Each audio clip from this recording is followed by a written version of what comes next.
Welcome back to the Crochet Crowds with my friends at Yarnspirations.com. I'm your host Mikey. Today's the textured stitch. This is also called the almond stitch, A-L-M-O-N-D, the almond stitch. I don't think you'd want to do a whole blanket with this stitch because it is, once you see it, you'll have to make up your own mind. It is a multiples of 10 plus 8 if you'd like to change it. We have 2 pillows actually on the channel that have this stitch. Also, there's also the almond stitch tutorial as well. So this is a really neat concept. I love the texture of this, but the commitment to do something like this, I think I'd only do it if the pattern yarn was really thick. In this case, not so much. But I think you're only having to make 4 of these, so it's a great example of creativity that does this pattern justice, and that you can see that on the example as well.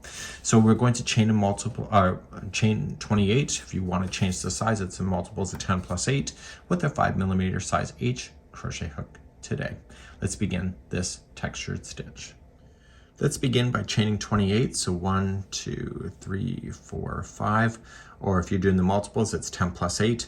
And meet me back here when you have 28 stitches done, or 28 chains. I'll be right back. We're going to begin row number 1. You're going to go second chain from the hook, and you're just going to slip stitch. Yep, slip stitching. So you're going to do that one, plus then the next 5 in a row. So we have 1, 2, 3, 4, and 5. Now you're going to half double crochet into the next 5 stitches. So we have 1, 2,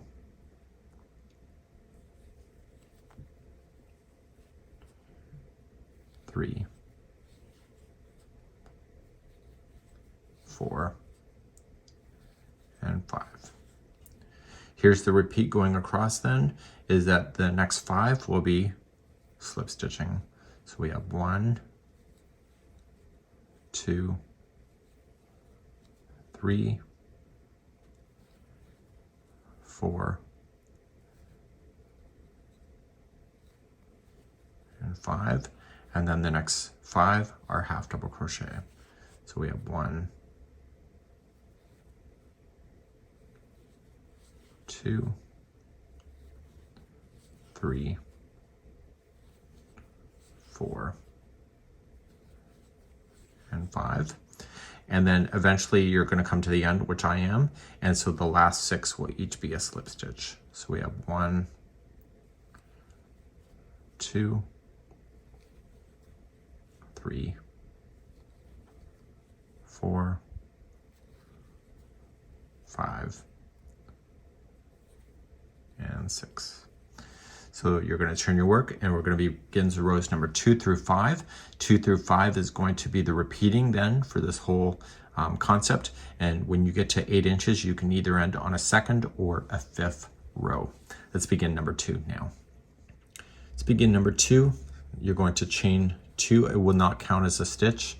And in the first back loop only, you're going to half double crochet the first 6.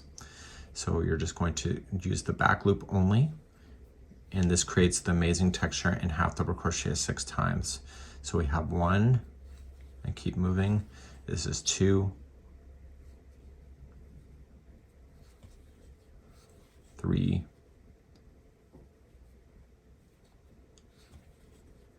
4,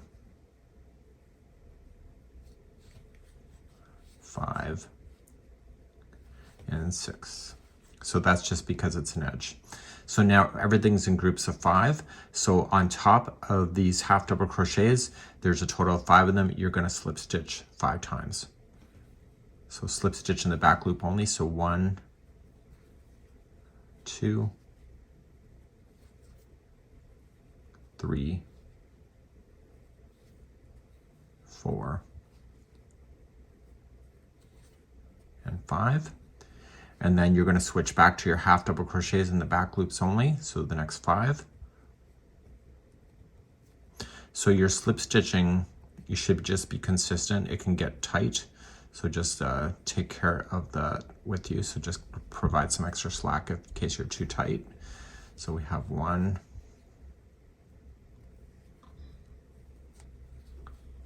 2, 3, 4, and 5. And then you're back to the slip stitching for another 5. So we have 1, 2, 3, 4, and 5. And then you have 6 left, and they'll each be a half double crochet in the back loop only. So the whole pattern is now worked on the back loops only for everything now. So we have 1,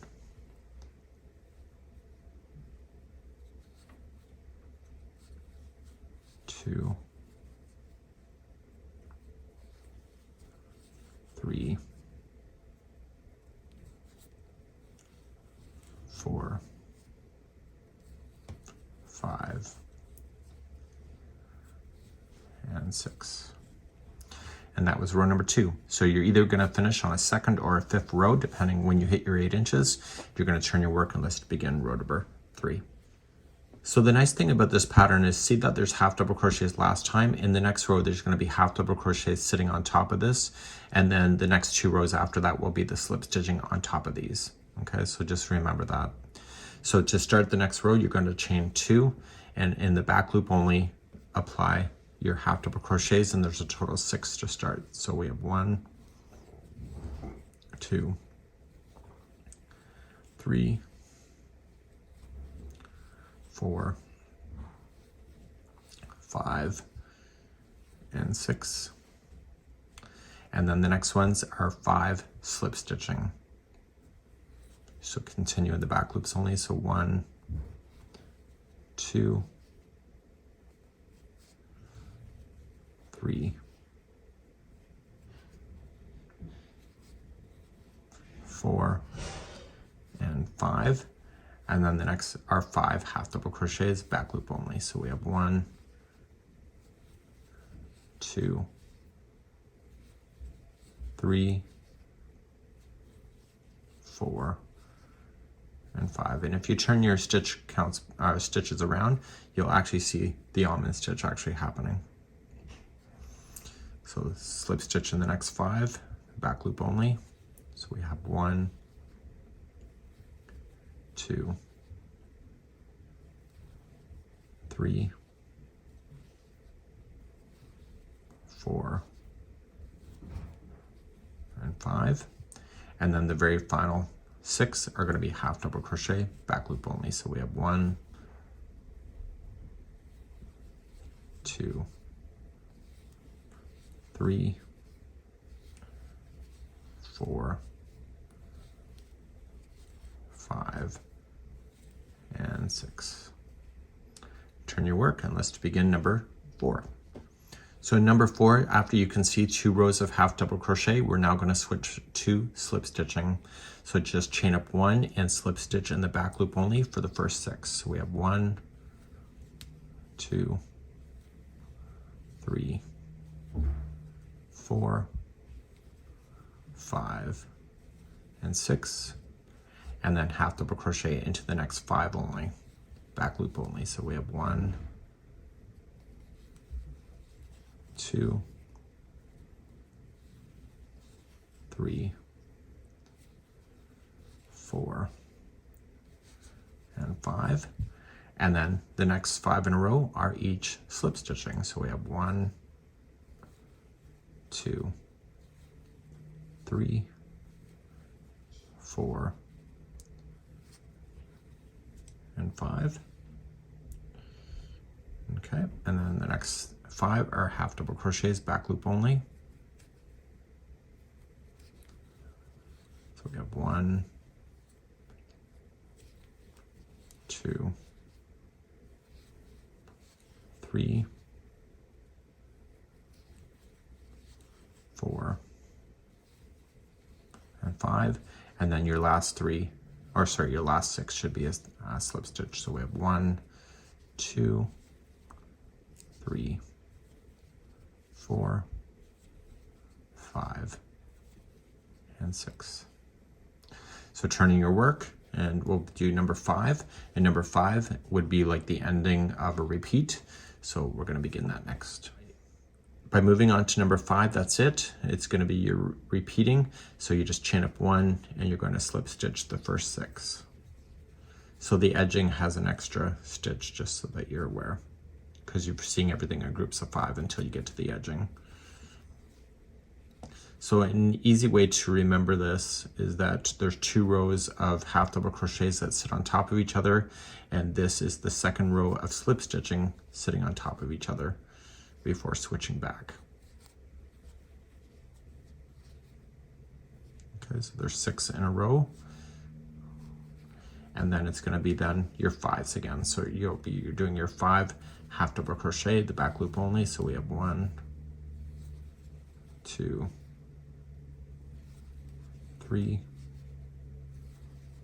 4, and 5. Slip stitching for the next 5 only. So we have 1, 2, 3, 4, and 5. And then you got the next 5. So we have 1, 2, 3, 4, and 5. And then it's, because it's an edge, there is 6. So we have 1, 2,